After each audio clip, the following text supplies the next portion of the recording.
Bonjour à tous. Les réseaux de télécommunications font peau neuve. Exploités depuis plus de 50 ans, les vieux réseaux en cuivre et RTC vont laisser la place à un réseau tout neuf en fibre optique, très performant. Si vous n'avez pas encore migré vos abonnements télécom vers la fibre, vous allez devoir le faire. Ce que vous devez savoir, ce que vous devez faire, on vous explique tout ça en moins de 5 minutes. C'est parti. Dans les années 70, France Télécom a construit un réseau téléphonique sur ligne en cuivre, lignes reliées entre elles par des commutateurs pour permettre aux abonnés de communiquer les uns avec les autres. Ce réseau est appelé réseau téléphonique commuté RTC.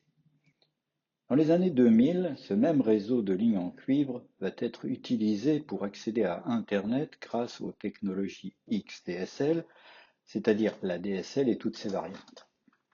On peut également y faire passer la téléphonie grâce au transport de la voix sous protocole Internet, on parle alors de voix sur IP.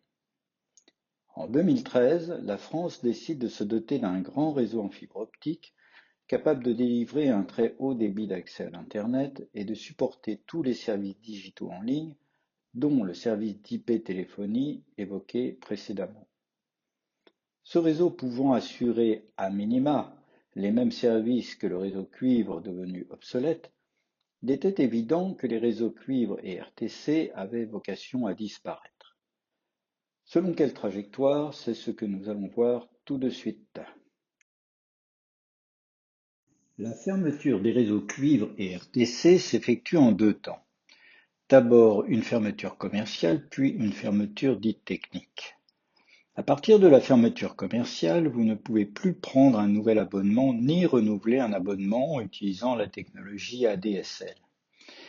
Pour leur part, les abonnements sur le réseau RTC sont déjà fermés à la vente depuis 2018 pour le grand public et 2019 pour les entreprises. Ensuite, il y a une fermeture technique, c'est-à-dire que les services supportés par les lignes cuivre sont rendus inopérants. La fermeture technique du réseau RTC et la fin de l'utilisation du cuivre pour les services télécoms vont être concomitants afin d'éviter aux clients, autant que possible, les cas de double migration. Vous serez informé de ces fermetures à votre adresse par votre opérateur ou par le maire de la commune concernée. Voici maintenant les grandes étapes du plan de fermeture. La fermeture commerciale est fixée à janvier 2026, date à laquelle toutes les offres de télécommunications sur cuivre seront arrêtées à la vente. Auparavant, toutes les offres RTC ont été fermées et de nombreuses fermetures ADSL anticipées à l'adresse ont été réalisées depuis 2021. Passons à la fermeture technique. Elle commence par des phases dites d'expérimentation qui se sont achevées en 2024.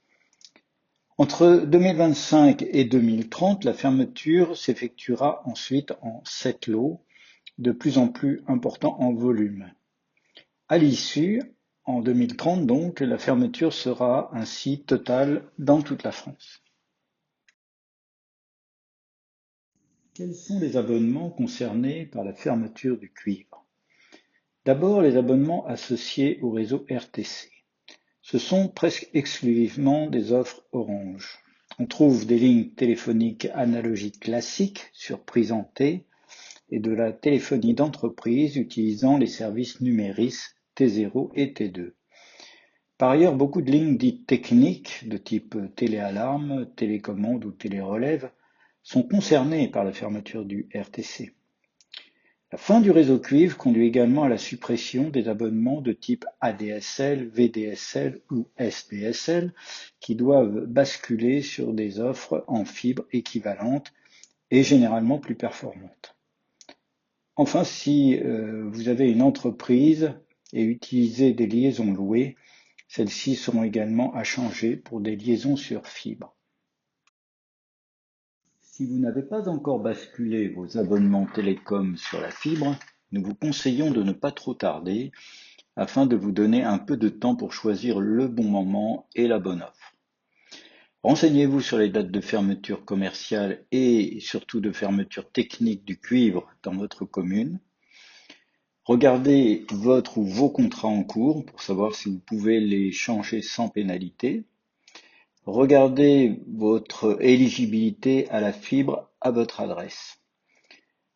Attention toutefois, certains raccordements dits complexes en zone privative peuvent induire des coûts préalables de travaux pour établir ou rétablir une infrastructure d'accueil. On estime actuellement que 8 à 10% des locaux peuvent se trouver dans cette situation. Pour les autres, les frais d'installation sont généralement pris en charge par l'opérateur. Établissez ensuite vos critères de choix et choisissez l'offre la plus adaptée à vos besoins. Faites jouer la concurrence pour avoir la meilleure offre au meilleur prix. Vous pouvez également regarder si des offres sur box 4G, 5G ou par satellite peuvent vous convenir, en particulier si vous avez des frais d'installation élevés pour vous raccorder à la fibre. Pour les liaisons techniques de type téléalarme ou télécommande, c'est au fournisseur de la solution que vous devez vous adresser afin de voir avec lui quelle solution de substitution il a prévue pour fonctionner à la fermeture du cuivre. N'attendez pas, passez à la fibre. Pour plus d'informations, vous pouvez consulter le site officiel trèshautdébit.gouv.fr et bien sûr le site de la FUT, afut.org.